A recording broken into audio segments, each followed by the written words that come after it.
there's 2/3 of me that isn't here to provide you with kind of a news update on that one.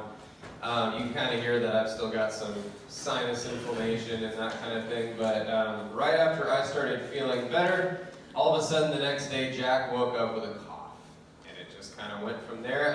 He started getting better, and then Carrie Ann turned down with a fever. So it's just the gift that keeps on giving. It keeps going around, and Carrie Ann's now starting to feel better. It almost was funny how terrible it was at times, because Jack started getting better about after 2 days, and we went, oh my goodness, this is amazing. All of a sudden he started teething. We didn't sleep for 2 whole nights. And I never realized how much I would question my sanity if I were to only get 3 hours of sleep per night, multiplied by 2. I was standing in front of my classroom at one point, and I just stopped talking. And a kid finally raised their hand are we supposed to be doing something right now? And I went, no, that was a test.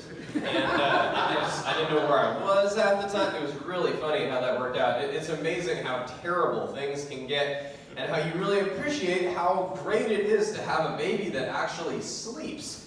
Oh my goodness, I can't even imagine. So I'm really thankful for babies that sleep, and the fact that my family is starting to get a little bit better. They just didn't want to bring sickness in here and infect all of you before Christmas happens. So I just want to let you know about that. Isn't family wonderful? Family's amazing. Family keeps on giving to each other. And Carrie Ann had a great message last Sunday. I watched it last night. In fact, Carrie Ann wanted to watch it with me, which she might be the only person I've ever met that ever wanted to see themselves speak on camera. I can't stand watching myself. I think I sound so annoying. Maybe you too. Here we go. So if you would, please open up to Matthew 1. I'm going to start right at the beginning. And before we start there, last night we actually we started watching the film Christmas with the Cranks, because something that you do every Christmas is you count down all your favorite Christmas movies. We're on about movie number 5, and 5th down on the list this year, I guess, was Christmas with the Cranks. If you're unfamiliar, it's a show, or it's a movie with Tim Allen. And Tim Allen and his family, his daughter has gone to join the Peace Corps, and Tim Allen is faced with the dilemma of saving a lot of money. Apparently they spend about $6,000 on Christmas every year. Where do they find $6,000 to spend? I don't know. Whenever I watch that movie, I go, if I found $6,000 I was just spending on something? Wow. Anyway, but he goes to his wife, Tim Allen does, and he says, honey, did you know that we could go on a cruise this year and it would only cost us $3,000? And his wife says, we save money? And they decide to go on a cruise. It's really funny that she says we save money, because the only way to save money is by not spending it in the first place. I think that's really funny. They bought into the department store mentality. Oh, I spent so much money at the store, but you know what? I saved 25%. You can only save money by not spending it. Anyway, so they actually decide to boycott Christmas, the entire thing. And Tim Allen, as he's telling her all the things they have to cut out in order to boycott Christmas, she finally says, wait a second, but what about our charitable donations to the church, to the Red Cross, to the hospital? Are we going to do that too? And he says, honey, this is a total boycott. I can't be more clear about that. It is a total and complete boycott of Christmas. We're not doing Christmas. He had a decision, and honestly, last year I was watching this and I actually didn't get it until last year. And halfway through the movie, his wife is reading the story of the Grinch, and I went, it's the Grinch. It's a retelling of the Grinch. It's a modern day retelling of the Grinch. This character that has an option, yes or no to Christmas, and chooses no. But then realizes that upon choosing no, you can't exactly choose no and step away from Christmas. To choose no to Christmas and to say we are boycotting all of Christmas means to destroy it. You are inherently at war with Christmas. Because Christmas, as a season, isn't just another national holiday. Both characters, Tim Allen's character and the Grinch, learned that Christmas is an all-encompassing thing. It is so deep that it's in your bones. And in order to be in opposition, in order to boycott Christmas, you are inherently at opposition with yourself. You're also at opposition with the world around you, because the world is doing this thing, and it's about it's everything that it encompasses everything about everybody's life. And so these characters find out that in order to really, really distance myself from Christmas, I must destroy it because it's too powerful. And the Grinch just goes out and says, I am going to destroy all of Christmas. Tim Allen's character in the movie doesn't go out to do that, but he gets more and more selfish as the days go on in the movie. And he begins to actually not become himself. He goes and he gets a tan because of this cruise, and he dresses differently. He's more angry. He decides to hose down his front walk so that it would freeze, and so all the carolers fall and break their necks and things. And he becomes this terrible individual, right? Because he wants to keep Christmas out there. But in order to keep Christmas out there, you must wage war with Christmas. And as I was watching this last night, I went, that's exactly what every character in the Bible that was faced with the reality of Jesus had an opposition, or had a choice about. When you are faced with the character, the man, the amazing prophet, and the true life that is Jesus, you only have two decisions throughout the Bible: yes or war. You do not have, there's no in the middle, there's no, well, Jesus is just all right with me. Sorry, Doobie Brothers, you do not belong in the Bible, because inherently, in order to actually be part of this whole narrative that you and I are a part of, you either agree with the reality of Jesus, that he is the Son of God and it changes everything, or you go to war with him. That's the only two options. And if you today are maybe in the middle, or, Christians, we like to go high middle. I've done this before. We like to go high middle, and we like to go, Jesus is the reason for the season, right? But, hey, you come into this thing we're doing, these 5 different things you have to do to get ready for Christmas. Yeah, we can talk about Jesus later, but this is great. If you inherently are in that boat, currently in the Christmas season, you may be at opposition with the Christ. So we'll talk about that more later. First, I want to talk, though, about the two characters today, Mary and Joseph, but I want to start at the beginning of Matthew. Now, my notes don't go here. I actually added this a little bit later. But Matthew starts his gospel in a weird place to the outside observer, until you realize what he's actually doing. Matthew starts his book with a genealogy. And I apologize for my voice. It's something that hasn't quite come back. But I was thinking about this, and I was thinking, in order to actually tell this story, I have to read you this genealogy. It would be inappropriate, as it's part of Matthew's word, to read on in Matthew right after it and then skip over it. That would be highly inappropriate, because you can't take things out of Scripture and go, read that on your own time, but I'm going to go here. So I'm actually going to read you this genealogy. So, this is the genealogy of Jesus, the Messiah, the son of David, the son of Abraham. Abraham was the father of Isaac. Isaac was the father of Jacob. Jacob was the father of Judah and his brothers. Judah the father of Perez and Zerah, whose mother was Tamar. By the way, I apologize if I butcher any of these. Perez was the father of Hezron. Hezron was the father of Ram. Ram was the father of Amminadab. Amminadab, the father of Nahshon. Nahshon was the father of Solomon. Solomon the father of Boaz, whose mother was Rahab. Boaz the father of Obed, whose mother was Ruth. Obed the father of Jesse, and Jesse the father of King David. Probably know just 3 important names in there. We had Abraham, then we had King David, and then we had King Solomon. Matthew is alluding to something. David was the father of Solomon, whose mother had been Uriah's wife. Solomon the father of Rehoboam. Rehoboam the father of Abijah. Abijah the father of Asa. Asa the father of Jehoshaphat. Jehoshaphat the father of Jehoram. Jehoram the father of Uzziah. Uzziah the father of Jotham. Jotham the father of Ahaz. Ahaz the father of Hezekiah. Hezekiah the father of Manasseh. Manasseh was the father of Amon. Amon the father of Josiah. And Josiah the father of Jeconiah and his brothers at the time of the exile to Babylon. After the exile to Babylon, Jeconiah was the father of Shealtiel. Shealtiel was the father of Zerah. That's a tough one. That person was the father of Ebahud. Ebahud was the father of Eliakim.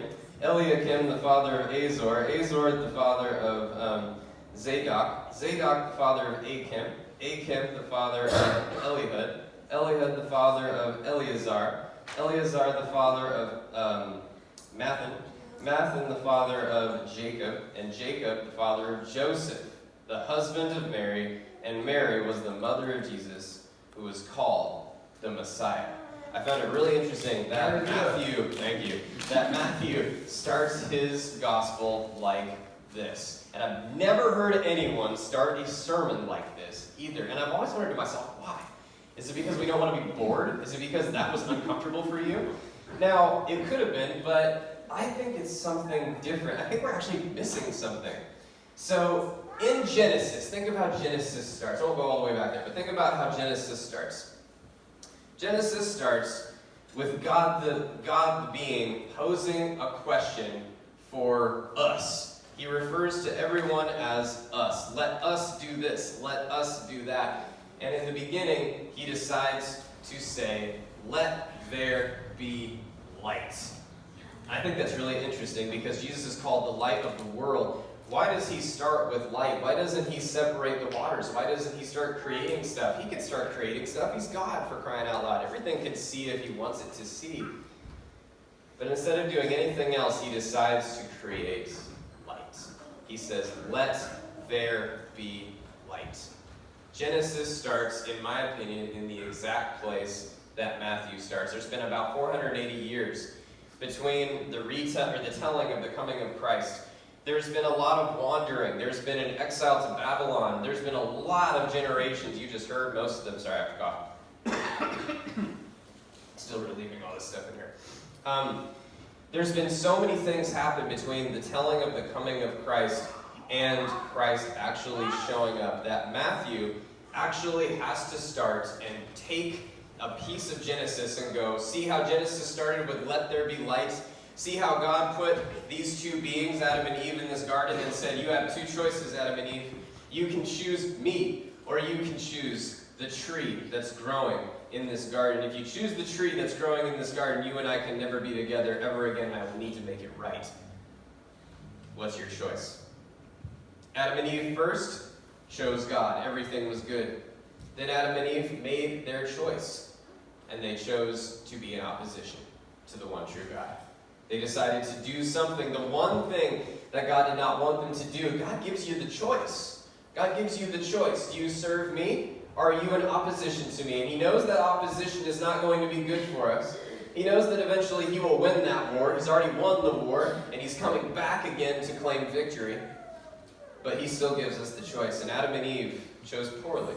They said, we will be in opposition to you, the one true God. They did not necessarily come out and say that to God. They didn't say, all right, that's it. That's the decision we made. But they decided to choose a neutral ground because we as humans don't like to be in opposition to something that we know we'll lose to. So they said, well, the serpent makes a great point. I would love to know all of those things. I'd love to be like God. But only God can be like God. So they decided to be in opposition to the one true God. So Matthew has to go back.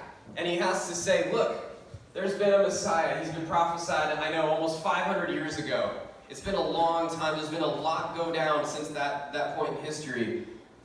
But I want to show you why this man is the one true God. He fulfills all the prophecies. He has all the right names on the list. But you know what? I'm going to include a few names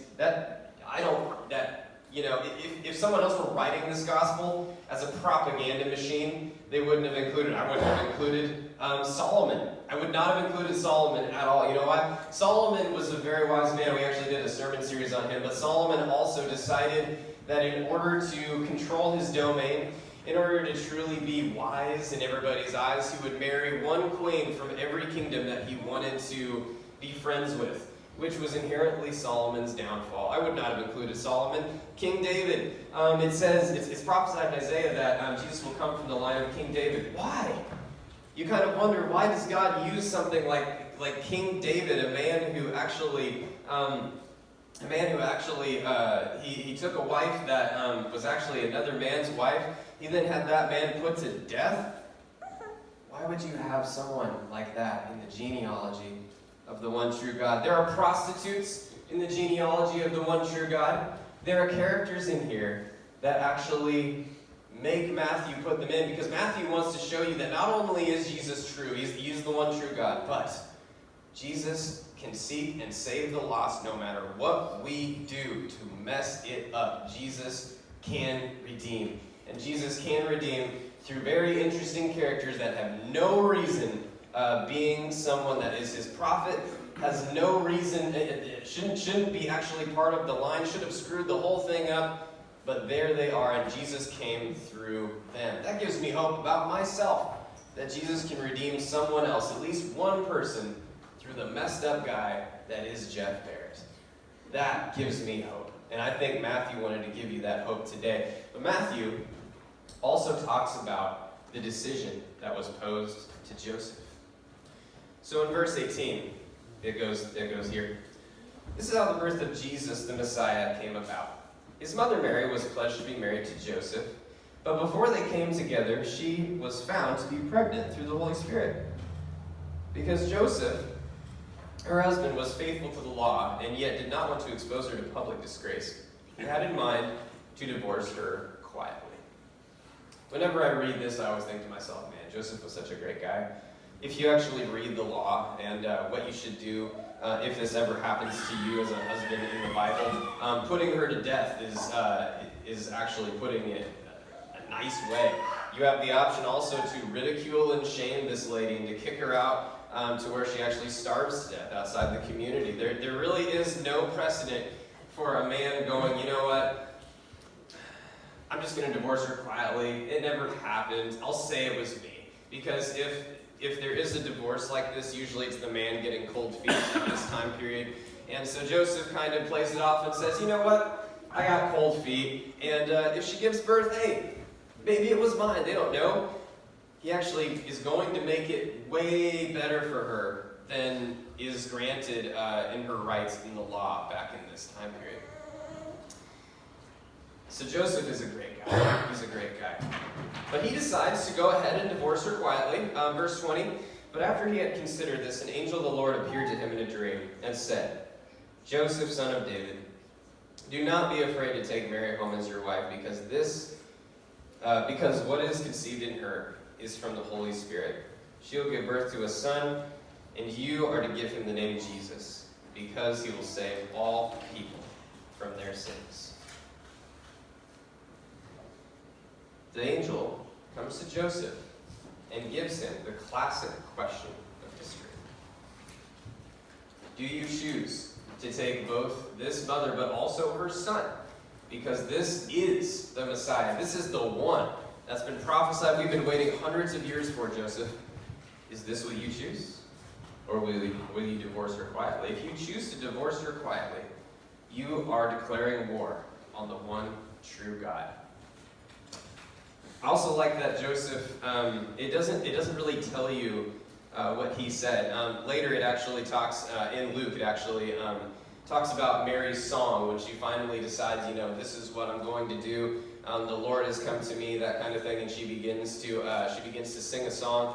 But we don't know what Joseph was really going through. We don't know what he sat alone at night after the angel took off, and he kind of was going, oh no, I'm just a carpenter. Not me, God. I don't know if I can do this. I don't know if this is what you really want from me. But Joseph, we don't know much about him. We know this, verse 22, all this took place to fulfill what the Lord had said through the prophet. The virgin will conceive and give birth to a son. They will call him Emmanuel, which means God with us.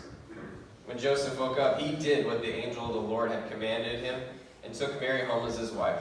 But he did not consummate their marriage until she gave birth to his son. And he gave him the name Jesus. We know that Joseph acted almost immediately. The next day, I don't know, he may have taken the night to think about it, but the next day, he said yes to the one true God.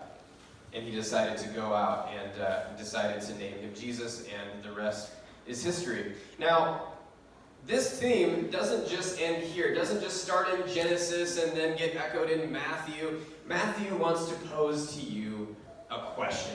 Matthew is the disciple that also talks about the Magi. We talked about the Magi a couple weeks ago.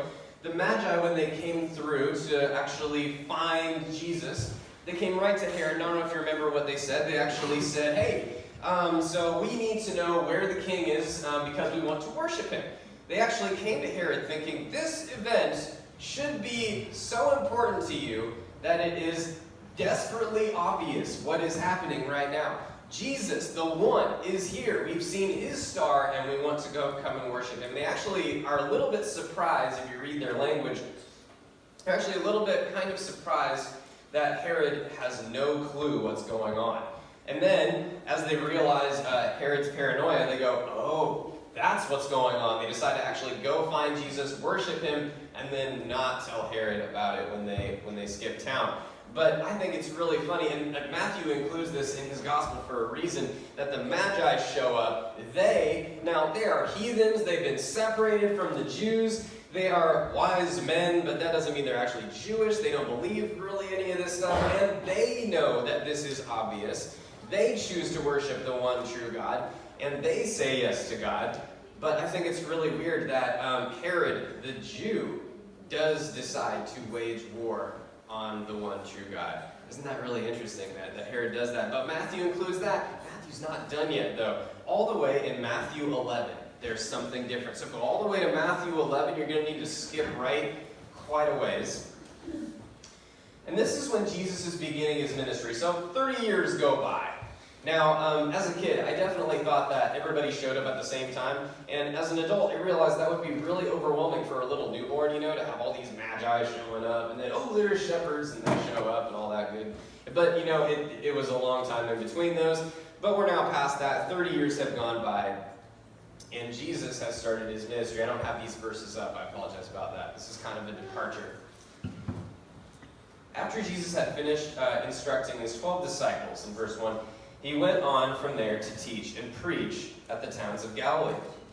When John, who was in prison as John the Baptist, heard about the deeds of the Messiah, he sent his disciples to ask him, "Are you the one who is to come, or should we expect someone else?" See, a lot of prophets have showed up in this amount of time. A lot of people are naming their babies Jesus. We know this because we know the census records, and we can actually tell that in order for this to come to fruition, people have been naming their kids Jesus forever. It's kind of like a good name to name your kid because, I don't know, maybe it'll happen. But people have been trying to make this happen for just hundreds of years. And so John the Baptist, he's on the scene. He's heard a lot of God's own voice. And he is kind of wondering, if I'm not the one to prepare for the coming of Christ, then what am I doing here? Who am I? Why do I have a whole bunch of disciples? And why do I keep baptizing people? And why am I eating bugs probably, for crying out loud? Why am I homeless? He's probably thinking all these questions. What have I been doing if I haven't been waiting for the coming of Jesus? And so he decides to send his disciples down. He's in prison. This is a big deal to send one's disciples when you've got your own problems going on. But John goes ahead and he sends his disciples to Jesus. And he asks, hey, you need to tell us, is it you? Or should we be following someone else? Should we be waiting for someone else? What's this all been about? I want to say yes to the one true God. I want to follow him if that's you. In verse 4, Jesus replied, "Go back and report to John what you hear and see. The blind receive sight, the lame walk. Those who have leprosy are cleansed, the deaf hear, the dead are raised, and the good news is proclaimed to the poor. Blessed is anyone who does not stumble on account of me." As John's disciples were leaving, Jesus began to speak in the crowd about John. "What did you go out into the wilderness to see? A reed swaying by the wind? If not, what did you go out to see? A man dressed in fine clothes? No. Those who wear fine clothes are in king's palaces. What did you go out to see? A prophet? Yes, I tell you, and more than a prophet. This is the one about whom it is written, 'I will send my messenger ahead of you, who will prepare your way before you.' Truly I tell you, among those born of women has not risen anyone greater than John the Baptist, yet whoever is least in the kingdom of heaven is greater than he. From the days of John the Baptist until now, the kingdom of heaven has been subject to violence, and violent people have been rating it. For all the prophets and the law prophesies about John, and if you are willing to accept it, he is the Elijah who was to come. Whoever has ears, let him hear. Whoever has ears, let him hear. Jesus says, yes, it is me. You have a choice. Matthew brings this around 3 or 4 times. What is your choice? What is your choice this Christmas? What is your choice this Christmas season? Do you choose to worship the one true God? Do you choose to use this season to actually tell everyone, I'll tell you. Let me tell you about the child that you have heard of. Let me tell you about why your grandma wants to go to church once a year, every year, and keeps begging you to take her. Let me tell you what this season is all about. That could be your choice this year. If you've never made that choice before, even if you are a Christian, even if you are someone that has this ingrained in your bones, this should be so deep inside of your being that to not tell folks about the real reason for the coming of the Christmas season would be to separate yourself from yourself. That's how deep it should be. So my question to you today is, have you done that yet? We have a few days left, it's only the 22nd, to go to people and say, look, here's what my family does. And it could be your story. Here's what my family does during this Christmas season. We say yes to the coming of Jesus. And we do this every year to show you, but also to remind ourselves of that big decision, the greatest decision we have ever made in our lives that changed absolutely everything. Let's pray. God, I thank you for the choice. I thank you that you didn't want to just show up, create people, and leave. That you created people, you gave them a decision, we blew it, and you decided to come back to save us. God, the entire Bible is the greatest love letter in history. It's a love letter that tells us truly how deep and how wide the love of Jesus is. That you came not only to talk to all the people that were about to kill you, but then let them do it. I thank you for that. Amen.